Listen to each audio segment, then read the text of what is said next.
Hi, everyone. Welcome to FinFactor. I'm your host, Blaine Bertsch, co-founder and CEO at DryRun, where you can forecast your cash flow, model scenarios, and understand the future of your business.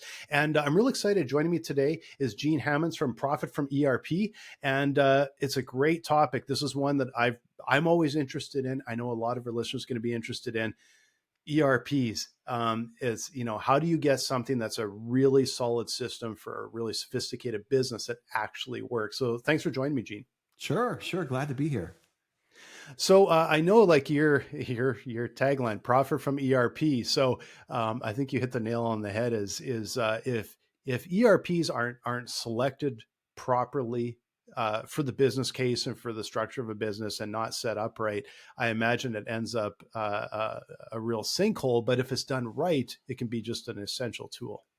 Yeah, and if you don't get it right, it's not your problem because you don't have a job anymore. I mean, ERP is a mess, right? It's big, it's expensive, it's disruptive, and people don't know what they don't know when they get into it, and there are some real horror stories out there. So what we do is we act as a client side consultant to be on the client side of the table and help them with all the ins and outs and things that have gone on over the years. I mean, I looked at, I spent 15 years with the different ERP companies, right? And sometimes direct with the company, sometimes with the reseller channel, that kind of thing. But I worked on a lot of different projects for a lot of different companies.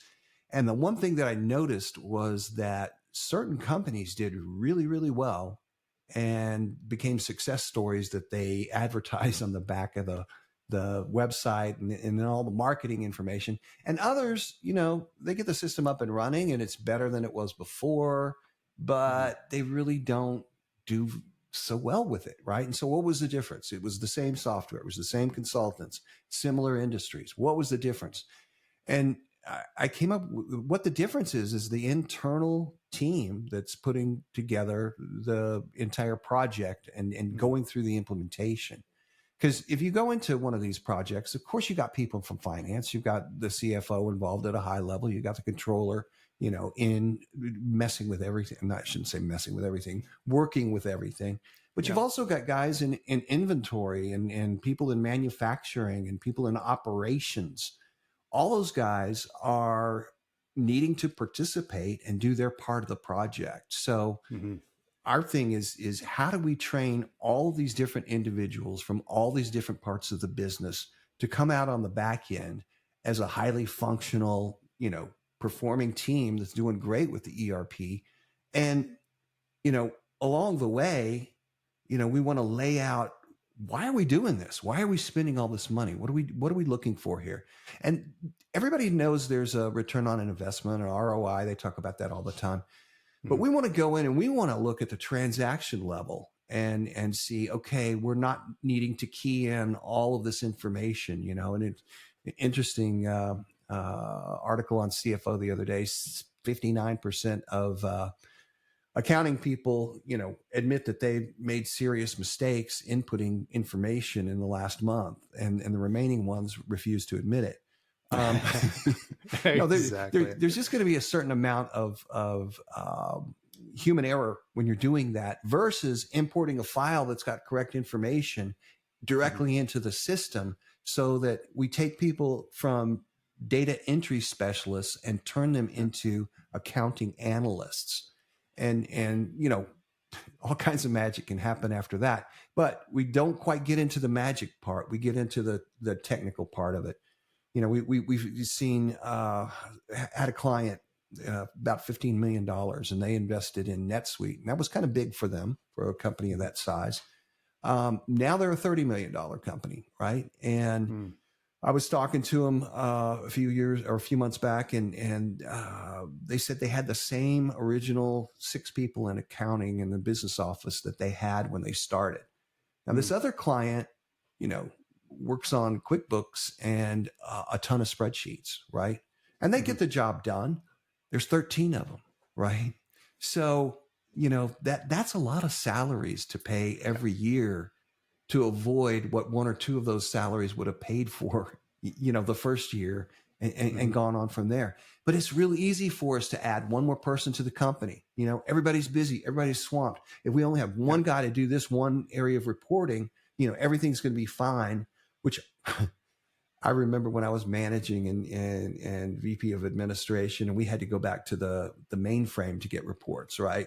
So we got in the queue and waited and waited and waited. And here comes our new report. And it's all shiny and bright and looks just like we wanted. Oh, this is wonderful. But the data that it shows us brings up another question, right? Now we're back in the queue waiting for the next report to answer the second question. So, it's real easy to get off track there and go along with your day to day and miss the big picture for what's going on. And so what we try to do is we try to go in and we can say, okay, you're going to double in size in X amount of years. That means you're going to need twice as many people in the support areas. And we take a look at things like, hey, if we could put all of our inventory together and do annual purchase orders, we could probably negotiate 2 or 3% more, better. With our suppliers, and we look at all those different things. And we look at, well, what could we do if we were not filling out these forms in triplicate? Is there areas that we could go and create more revenue? So we start looking at the revenue side and see where the opportunities are there. And then I sandbag like crazy, right? I'll see another company that cut their inventory costs by 25%, and they're similar to these guys. What I do is I go back and I can say, look, guys, we're going to, shoot for maybe 13% the second year. The first year, we're going to try and get 5%. Okay. Now that's an easy goal to make if the two processes are similar. Right.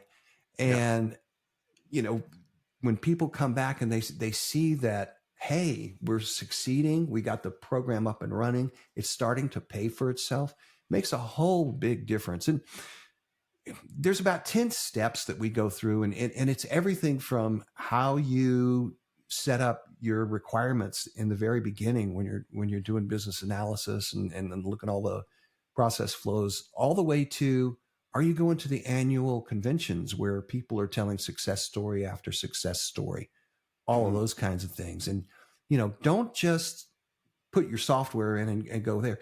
Build a network of people that you can talk to, other companies that are in the same industry that are doing the same thing you're doing.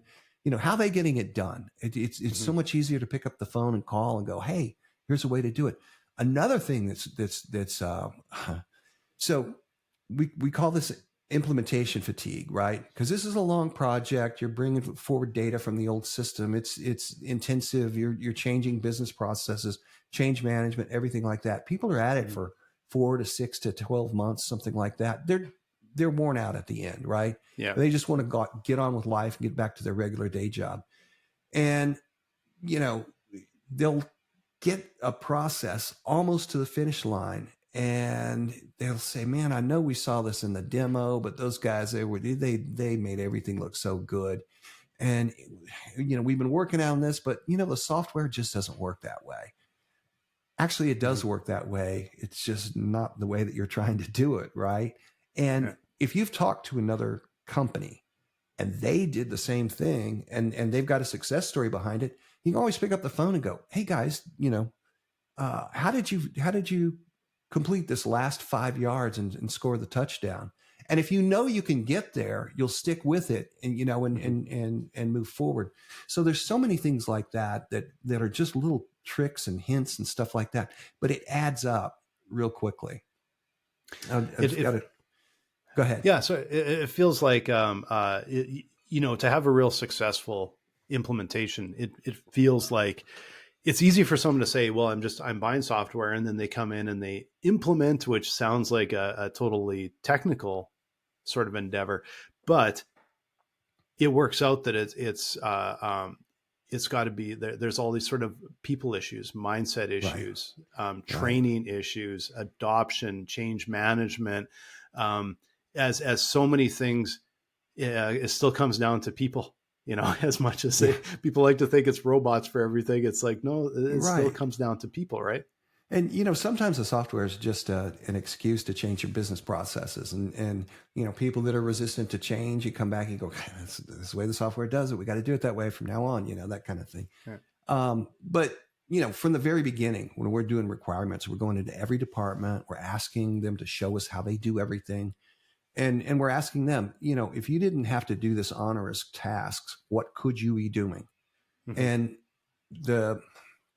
what we're doing there is we're starting to vision build of them getting an idea of, hey, if I didn't have to do inventory at the end of every week, if I only had to do that once a quarter, you know, that would save me a ton of time. And, you know, we could, I don't know, sweep the store floors. I don't know, you know, do something else to add value. Right. Yeah. And so they're not approaching it like somebody walks in the door and says, hey, here's some new software. You need to learn how to use it. They're approaching it as, I can do a better job. I can hit my goals. And that's when we start to see synergies in the internal team, right? Now, we're not talking to them about, hey, I'm going to sit here and vision build with you. But, you know, that's the whole thing is get their ideas. If they give me an idea of how the software can help, well, then I'm going to go out and find software that achieves that goal for them, right? Yeah. Versus, you know, I mean, you can't really go into any business with a pre-selected notion. You have to determine what's important to them today and in the future, and what's going to fit best in these things. Because, you know, you have different industries, you have different concepts in the software. Some people, it was set up for manufacturing, and now they're using it elsewhere. Other people, you know, it was set up for services and you know, process manufacturing versus, you know, regular manufacturing and all that type of thing. There's so many variables there that you really have to focus in on what's going to work for this particular company in this particular place. I learned one time when I, after a merger, I was in between jobs and went to work for this really small ERP company. And this was 2011, 2012, something like that. And I go in and I go, guys, we got to fix the website. You know, you're calling your latest version of the software the Windows version, and Windows has been around since 2003. It's kind of dated. Then I learned that the majority of their clients were using the DOS version in 2011, you know? And I'm thinking, oh no, this is terrible. So I spent most of my time there helping clients update to the latest version. But, you know, the point there was every ERP, no matter if it's still in DOS or whatever, has a place, and there are people that love it, and it works great for what they're trying to do. Right. So if I come in and go, well, I know, you know, this latest cloud version, that's the hottest cloud technology, it doesn't matter. You know, it's what are the features that are there that are going to work for this company. So you got to be careful about that. But yeah, the people don't know. Okay. So example, this week, recruiter gives me a call and goes, hey, can you help out this client? And it said, okay, what do they need to do? Well, they a pharmaceutical manufacturer. They put the product in. They're not sure it got installed right. They want to get a new AP system. The AP system doesn't work. And okay, what's the problem with the AP system? The controller, she's had it. She can't get the checks to print, and she's going to a new AP system. And so I look at a bunch of the different options that integrate with the software they're with. And it's like, these are all the things that we've replaced in the last 4 or 5 years. They're lesser systems than what she's got, you know? So I call the guy back and I go, what's his problem? And she goes, well, you know, she can't get the checks to line up. And it's like, okay, that's kind of a hard thing to do, because you don't want anybody walking in the office and figuring out how to print checks and going willy-nilly, right? That's kind of a controlled process, right? But there's some things to it. And I look back at my last client, they worked on it for a couple of days and they couldn't get it, right? So they went to the consultant that was helping us implement, and they asked him, they said, can you help us with that? And so we got on, we looked at it, and he tried a few things, and there was PDFs involved and you know, putting in logos and things like this, everything like that. And it wouldn't line up right. And So he says, well, let me work on it. And he comes back the next day and it's almost there. And we still didn't quite get it. And he says, oh, well, let me try one more thing. And he went to the, graphic artist and said, hey, can you change the logo and get it the right size for us? We input that, everything lined up. Right. So it took the internal team, the consultant, a couple days, and it took a third person to do it. Now, the recruiter that called me about this said, she wants one consultant that can show her all the different options out there and do the implementation and integration with this new AP system. And it's like, there's not one consultant that can do that. When we go into a ERP implementation, we've got guys that know manufacturing, and we've got guys that know finance, and we've got, we may bring in a specialist because it's a company that's got some really different SOX issues and needs to report there. And the thing about it is that the guy in manufacturing doesn't know anything about SOX, right? And the SOX guy has no idea about the FDA regulations on the pharma side in the manufacturing area, or what quality is involved with, right? And so to expect one guy to walk in and do all this is impossible. So what that poor, frustrated controller is dealing with is she's got an unrealistic expectation that one person can come in and solve this problem instantly. And I could go in and solve that problem instantly, but I'd use different consultants depending upon what the real issue is and how we would solve that type of thing. Right. Yeah. So it's hard, even, the frustration level when you've got a bad implementation and how to fix it and things like that. And those things can be fixed. That's why it's really, really important. We maintain affiliations with 4 or 5 different NetSuite teams, and we've got like 6 people that do Microsoft Dynamics, the different versions of that too, because there's certain people in certain industries that know exactly what's going on. And if you get somebody, into your donut manufacturing area that's, used to aerospace parts, it's going to be a mess, right? What do you mean humidity in the drying room has something to do with how the donuts come out? He has no idea, right? And I don't know if donuts need humidity or not, but the point is that if you get the right team in the first place, you can do it right. And here's a new thing. This hit during COVID because a lot of people were realizing that our old systems are not good enough anymore, and we've got to be able to shift and change. People that were making food for restaurants and things like that, restaurants shut down. They needed to be able to offer a retail offering and repackage everything. And they never needed a website before to do e-commerce and, all these things, right? And they need to be up, and they need to be up quick. They don't have 2 years to mess around with this. So they started saying to us, hey, we need to get somebody in here that knows this. And we started putting full-time project managers on the internal team and full-time system administrators in other places. So with a system administrator working inside, everybody turns to that person whenever they have a question. And they're going through all these training exercises and they're learning about how the system's going to work for them in their department. And they have questions and they need, help knowing which training to even go look at and all that kind of thing. So with that on-site system admin, they're building the whole team together with the idea that when they walk out the door after the implementation, one of those people is going to emerge as the new system administrator, and they're going to become the person that runs the system for them internally. But that's a big head start, right? Now, there's a cost of bringing in these people, but it's far less. It's $80 and $100 an hour people versus the $250 and $275 an hour software consultants that are doing the implementation, right? So you've got some savings there.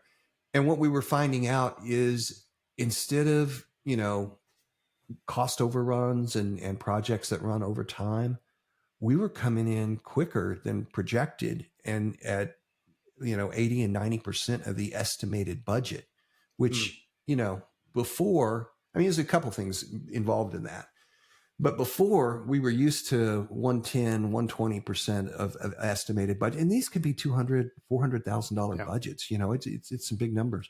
So one of the things is when you get in and you learn about this new software. Hey, this is great. I didn't know it did this. Didn't see this in the demo. We want to do that. We want to do that.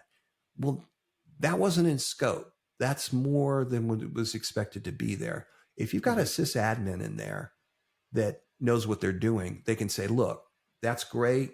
Let's work on that after we get live, right? We'll see if we can do it ourselves. We'll,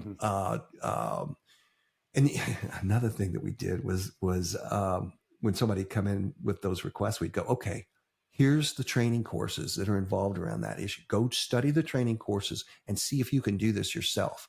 And they're going, that's crazy. I can't do, just go try, And they would try and they would have trouble and they would come back and we'd say, okay, now talk to the consultants that are doing it. And they'd say, oh, it's easy. What you needed to do is this, this, or this. Now we've trained this person how to learn to use the software instead of just training them to use the software, right? Big difference. Now they know that they can go back in, they can learn. And Salesforce started it out when they put their training courses online and made them free for everybody. A real story about a Vietnamese immigrant guy that found those free courses and sat there every night for 2 or 3 months and became a consultant and had a really good Salesforce practice after that. And he was self-taught the whole way. And so there's a lot of good material in there, but it does take time and you gotta know how to do it. So that's opening up some new areas to people. And so those trends have been interesting really what we are trying to do is avoid those cost overruns, because like the Gartner did a study years ago, and it's been replicated several times. The average cost overrun is 186% of budget, right? Now, if you're on a $400,000 project, those are the things where, people do lose their jobs and things like that. Yeah. So we want to avoid those at all costs. And, one of the things we do at Profit from ERP is day one, we're looking at the budget and we're looking at the project plan, and we're making sure we're getting our deliverables at the stage that they were promised in this plan. We don't want to start falling behind, week 2 and never catch up. We're taking action week 2 and saying, how do we, get the deliverable we were supposed to get? Is that the external consultant's fault? Have we not given them the information they needed to do this? All of that type of thing. We're working on that constantly. I was wondering, of course, one of the biggest challenges for an organization purchasing an ERP is they likely go out and they say, okay, well, I've heard of these 3. Let's get quotes. Yeah. Right. Yeah. And all that they're talking with salespeople, and the salespeople are doing, and of course they believe in what they're selling, and they're in a way, it's like, are they getting the right ERP for their business, or are they getting the salesman that's the most successful and exactly selling the software to them? And so how I imagine that's where, before we even get to cost overruns and everything, it's like, is it literally the right tool for the job? And that's where someone like you would come in, I imagine. Hey, exactly. And the thing was, hey, let's put out an RFP. Okay, that's great. We'll ask them a bunch of questions. Does it do this? Does it do that?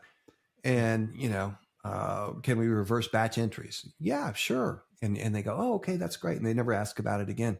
Then they find out, yeah, you can do that. You've got to get everybody out of the system. You got to shut the system down. You got to balance these 2 modules together. And then it takes about, a day and a half to do it. Right. But the answer is yes, it can do it. Funniest story, right? Okay.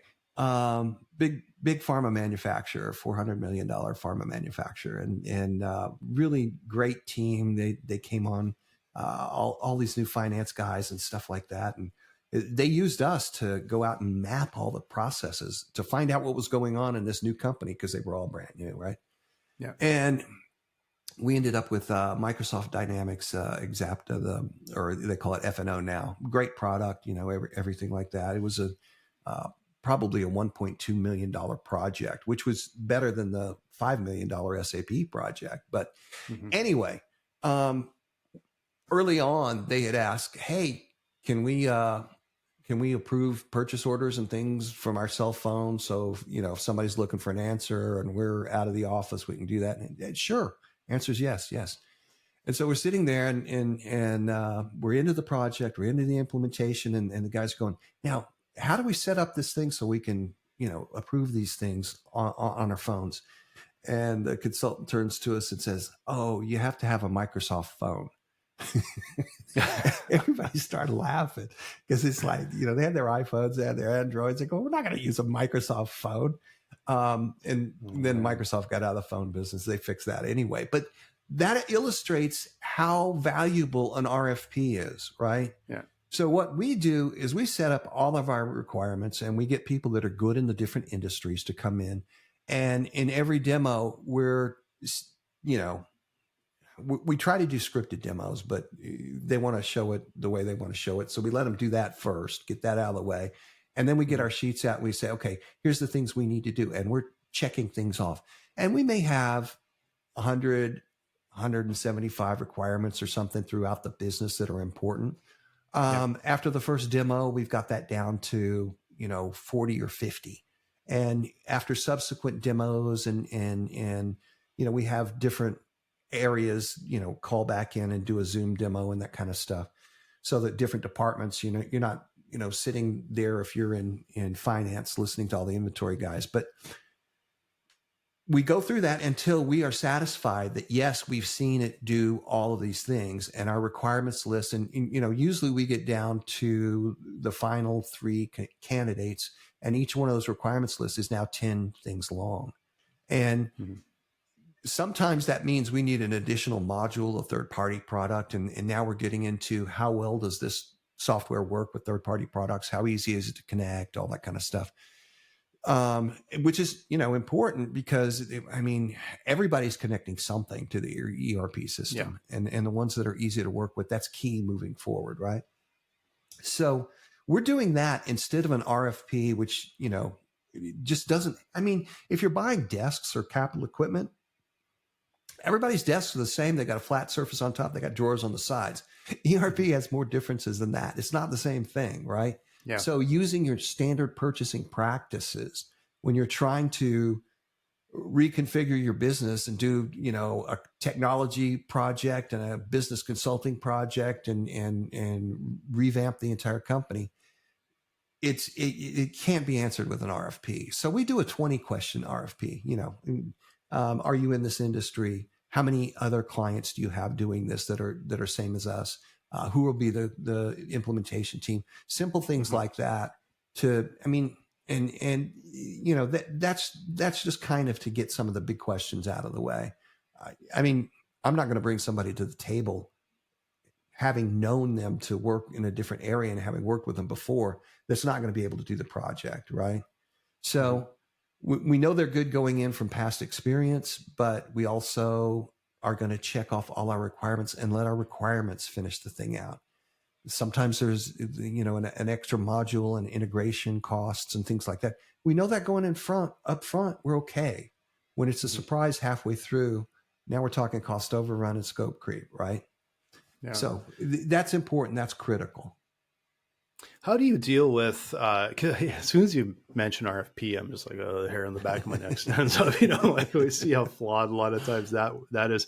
And I'm sure there must be times that you're going into an organization and they probably have some guidelines that they run by. Maybe that it's like, maybe it's even like we have to go with the lowest bid, or some are, we have to go within a certain percentage of the lowest bid, or they've got some other criteria that it has to be located in X or Y or whatever. How do you deal with it when you just kind of go, yeah, you know what? They don't match up with the best system, and your lowest price will be your highest price because of your use over the next 10 years is going to be like ballooned, right? How do you deal with some of those issues? So that's back into the cost revenue model, right? We're going through and we're looking at all the transactions. We're looking at the potential savings there. Then we bring in the software. Now we're going to look at the cost, right, of the software. We're going to look at, how much of it is then the implementation, how much of it is the annual licensing.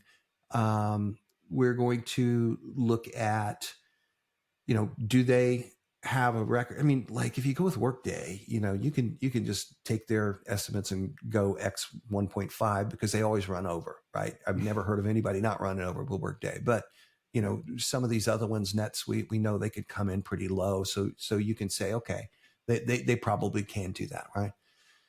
And then you start looking at all those requirements being checked off, right? And you're looking at, okay, these guys have an automated, you know, whatever function that we hit a button, it's done. These guys make us go through 20 hours of work here and 10 hours of work there, and we've got to fudge things, right? We start taking the cost of that. You know, what is the cost of the labor involved in doing it the different way? And oh, these guys are missing this one feature that's going to save us a lot of money over here. So now we're comparing total cost of ownership with one software product versus the next one, right? Yeah. Now, all of these numbers are, I mean, I had one client that we were in there for 18 months, and we got those numbers very close to what was going to happen. Most of my clients are in the smaller area. And so, you know, we do our work long enough that we're not running up a lot of billable hours, that we know that we've got, okay, so here's some value, and compared to this value, we can see this one's more valuable to us, right? And, you know, we could spend 6 months tightening those numbers up. And a lot of the companies do after we leave. You know, one of the things that we do in the cost of revenue model is we have all the input numbers highlighted in yellow. So if we're saying an accounting clerk is $30 an hour or whatever, and somebody goes, we only pay our clerks $15 an hour or whatever. Okay, go change the input right there. It flows through the formula. It changes everything up all the way through the model, and allows them to play with it. And I had this one client, I told you they'd been the $15 million company, and we did the cost revenue analysis, and we said, you know, you're going to be able to save $7 million over 3 years, right? And they were very interested in it, and we talked about those numbers and everything like that. And, you know, they said at the end, well, can we have a copy of that spreadsheet? And I was like, of course you can have a copy of the spreadsheet. I mean, go for it. And when we talked to them 3 years later, we said, hey, did you guys follow that plan that we laid out in the cost revenue model? And they started laughing, right? And they said, you know, Gene, you're great, but you don't know the ins and outs of this business as well as we do. But what you did show us was this is how you get the payback, and this is how you come up with it. And we did different things than, you know, what you suggested. And I said, well, did you hit your, you know, $7 million goal? And they said, no, we doubled that. And we're now a $30 million company. And we are signing agreements with Australia and Japan to expand, and we'll be a $60 million company in 2 months. Right. Wow. So, you know, they understood from that, this is how we make this pay. Right. And it didn't really matter whether or not, you know, they went with the same recommendations that I saw. Right. But I was able to see those things as an outsider looking at their business and doing business analysis of what they were doing. And they were able to take that and grow with it and, you know, go far, far beyond what I ever saw. Had another client that had fleets of C-130 Hercules planes all over the world. And they would sell subscriptions to oil companies in case there was an oil spill. They could fly out into the ocean, wherever it was, and drop, it's not retardant, it makes it dissolve or whatever. They would drop things on it. And if there was a fire, they could drop retardant, you know, in front of the fire and everything like that. They, you know, when I first talked to them, I was saying, how big is your company? And they couldn't really pin it down within $2 or $3 million because they had so many overseas locations and so many different things. And, you know, they're in a highly regulated aeronautical area, and they've got a FAA reports and track which part is on which plane and make sure they've got their maintenance, stuff like that. They were chasing paper so hard all over. And, talk to them 6 months later and, how you guys doing? And they go, well, we found out that when we quit chasing all this paper around, we got time to really look at the business. And we realized that if we had jets instead of prop planes, we could double the size of the subscription area with the same plane because we could get it there faster, further faster, and everything like that. And they were just going great guns. And that's a key thing. I was at the NetSuite annual convention, and they were talking about automating all these processes to get the numbers into the system so that your accountants can do analysis rather than just typing in numbers and stuff like that. And that was a perfect example of that. Years and years ago, we used to say you can cut your head count by 30% if you automate, right? Mm-hmm. That never really happened because there's a lot of work to putting in the ERP, and then you're still running the business, then it's starting to grow and stuff. So you don't really ever say we're going to cut head count, right? But what you can say is we can redeploy people into areas where they can add value to the organization. And that's key.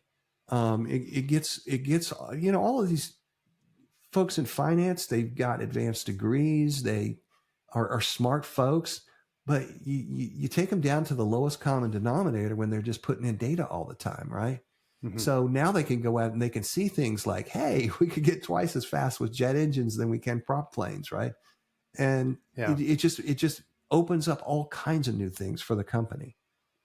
It's amazing what you can do when you can see. Like we with Dry Run, we're a forecasting software, right? So that's what people see. And I remember a story, and this was actually, I think this may have been last year, that one of our advisors came in, like a CFO advisor to an external business, and we're saying, well, we've got to get this in because unfortunately we're building a forecast to figure out how we're going to roll this company up because they're not going to survive. And we talked with them a few weeks later, and they said, yeah, we got everything in the Dry Run and we figured out how to save the company. And it's just, we just didn't see it. But when you can model it out, also like, holy cow, I think there's a way forward here.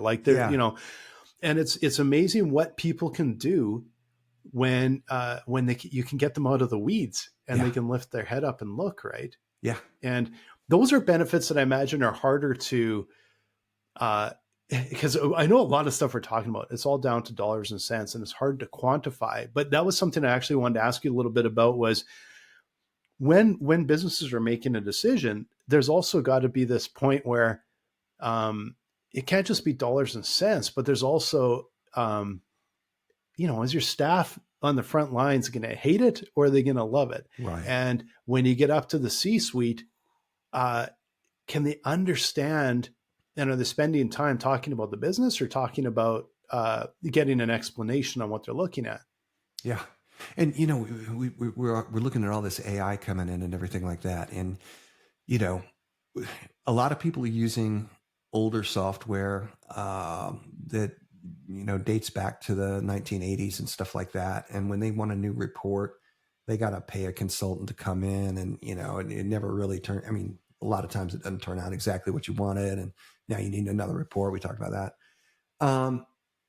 They just can't get their numbers. They can't figure out what's going on. Right. Yeah. And when we look at AI, what are we going to base this AI on? What kind of data are we going to input into the system? I mean, because even though it's the latest, greatest, most wonderful stuff, we still have the same thing we had the first computer that came out, garbage in, garbage out, right? Exactly. So, a lot of people are finally seeing that, hey, we could continue to run with this same stuff, but, things are coming.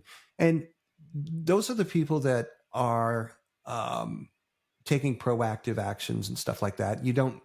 They don't rely so much on the cost revenue model and the value justification there. But you know what? It's still nice to see that we are going to have some labor savings with this new system, and we do see a payback for it. That may not be why we're doing it, but it really makes sense to at least have it there to justify this big expense that's going on. One of the, I was working with Rocky Mountain Chocolate Factory, right? And they do hand dipped chocolates. And They are in malls all over the country, and it's all from a little place in Durango, Colorado. And they used to have a Monday morning meeting to figure out which products to make, right? And they got all their managers in there, and they started at 9:30, and it went to 2 p.m, something like that. And then they would go out and they would have the schedule for the week, and they would make their products. We had this advanced planning and scheduling system that was able to change that from the entire management all day long to one guy in 1 hour. It made a big difference, right? Now he was looking at the sales orders that came in and everything like that, and just pulling together masses of information that would, you can do it manually, right? Mm-hmm. Saw a tortilla manufacturer guy one time, and I don't know if you call them a manufacturer, but they made tortillas, right? And they delivered them to all these restaurants and stores and stuff like that. And the guy had a spreadsheet with 57 tabs, and wow. Each tab was a different client, and it was the cost curve.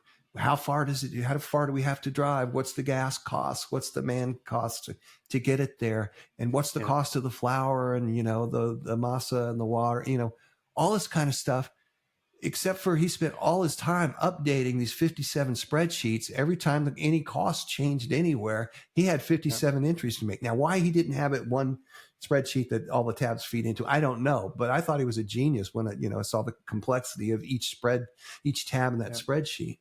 And it's like, we can do these things. People complain that, ERP is too expensive. And the answer is, it always is. If you're a small business, it doesn't cost as much because you're not going as far with it, but it's way more than you wanted to pay. And if you're a mid-sized business, how do but the thing is, you could go out and buy a ream of a green bar paper and a case of pencils and put 50 people in the room and come up with the same stuff, right? Do you want to pay 50 people to do that all day, right? Yeah. That's the big thing. So it's not magic, but it does speed some of that data processing up. Well, and the real valuable part is when you're talking with someone that truly understands their business and the mechanics of it and the ins and outs on, like, that's almost got to be like, oh yeah, we can change this person's life. This guy's got 57 tabs. We can change his life. But the amazing part is he knows exactly what he needs to see and what is working in his business. It's got to be way less of a challenge doing that than going in and someone says, well, we've been growing at a hyper fast rate and all we know is it's out of control and we don't really know what to do. Yeah, exactly. And there you've got a learning curve. You got to teach them what's on those 57 spreadsheets, and then, here's what replaces it type thing. Right. And a lot of times they've never done that. They don't have anybody that does forecasting and that kind of thing. So there's a learning curve there. And when you do see somebody that does have that level of spreadsheets, you go, oh God, this guy's going to love this, we don't need to sell him on it. He's going to see how he can do it a lot easier and faster. Yeah. I always bring up a little story here just because I think it's so funny. And one of our clients went from what they called what was so funny is they called it their Friday finance party because they would work on their finances all week. And they plugged into Dry Run and it became like Monday afternoon. It's like, yeah, sweet. But I love that. It was just like Friday finance party. It was just rolling eyes when they would talk about it. So Gene, I think just to kind of sort of get close to wrapping it up here, if you are you are that CFO or controller or in a business and you're going like, we got to make a transition to an ERP, kind of your top three things. Like, I know they should get you engaged, but what are the three things that they should be kind of thinking about that are kind of like the big danger zones? Number one, you've got to get somebody, myself or whoever, that knows something about ERP to have input straight from the beginning of the project, right? Mm-hmm. Even before you select your software and everything like that. The model of going to the salespeople first, those salespeople are great. The pre-sales guys do these wonderful demos. The day you sign the paperwork, they're gone, right? Yeah. Never see them again. you've got to get somebody that knows what the system can do to even ask what the requirements are.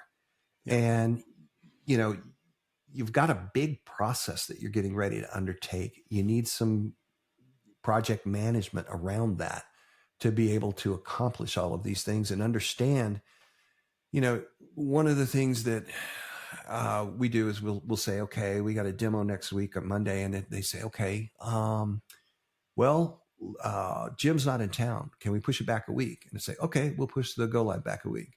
And they go, what are you talking about? We haven't even started implementing. It's like, yeah, but if we push back a week, every time one of your people is off, you're going to add 6 months to this project. And, we can always bring Jim up to speed next week of what we saw and get him on board. Yeah. So to get people to understand that you need a little bit of panic at the beginning to avoid a lot of panic at the end, right?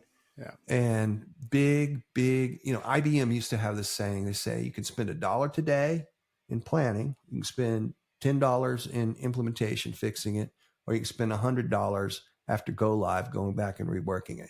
So it's the $110, $100, dollars worth of planning can go a long way, right? Yeah. So bring somebody in that knows that, and then follow a good process all the way through. We've got a lot of information on our website, and we're starting a podcast series we're talking about all the steps that you go through. We've got 10 different areas that leading companies have done. Now, can I get all of my clients to follow all of those 10 steps? No, they're clients. They do whatever they want, But if you do all of those things, you are more likely, you have a greater probability of having successful product when you finish, right? Yeah. It's one client I went into and they said, oh, we don't need a cost revenue model. We know we need this software and everybody knows we need it. You don't have to go out and do that justification. So I skipped it, right? And it's like you skip one of these steps every time, it comes back and bites you in the butt, Yeah. And this was a pharma manufacturer. And after we bought the software, while we were in implementation, they failed an FDA test, right? Or they didn't get approval like they thought they were going to get. The owner comes in, fires everybody that's on the R&D side, and brings in his old buddy that he's known for years. That guy was in his 80s. And, he walks in and he says, I don't want you talking to any of my people in operations about ERP because I think it's a waste of time. And anybody that's caught talking to you will be fired. So now we have to implement software with the team that's using it. Doesn't now, if I could have said, wait a minute, this is a project that's going to save you guys $20 million over 3 years, it would have been different. It would have been okay. We can give you a little bit of access. We would have had something to fall back on. But just like I say, you skip one of those steps and it comes back to bite you every time. Yeah. Yes, this has been a wealth of incredibly valuable information, Gene. How can people find you if they want to find Profit from ERP? Well, we got the Profit from ERP website at www.profitfromerp.com. So that's a start, and reach out to us from there, or at info@profitfromerp. That works as well. Okay. And we'll be glad to. I mean, and sometimes in some industries we're not the right guys to do that, so we'll be glad to pass them on to the people that are. If we can help and in any way, it's. I hate to see people. I had this one client and I kept going into them and saying, hey guys, we need to do this. We need to do this. We need to do this. And I was with a CPA firm at the time and, wasn't working with them anymore. Found out later that they had gone ahead with the project, and I had already negotiated with the vendor a $200,000 price. They paid $400,000 for it. They recreated the system that they had, and it was just the same mess. And they ended up, the CPA firm said, "Hey, we can't certify your books. Your accounting is way out of control." And that was just like a disaster, right? Yeah. And I hate hearing those stories because it would have been so easy to have me come in and bill 5 hours a week and have some control over that. It would have been Yeah. much easier to come in and for 40 hours a week and make sure none of that ever happened. Right. Yeah. So, I hate hearing those stories because it would be so easy to fix. So anyway, it's it's always in hindsight, and it's like, hey, if you're doing this, you've got an opportunity to learn from other people's hindsight and do it right the first time. And like the controller I was telling you about, that wanted one person to come in and one consultant to fix all of their issues. You don't even know what you don't know yet, Yeah. So we're playing in this, we're swimming in this pond constantly for 25 years, right? We've seen this kind of stuff before, and it's easy to avoid. So anyway, whether it's us or another good software consulting company, I don't know of any other good ones.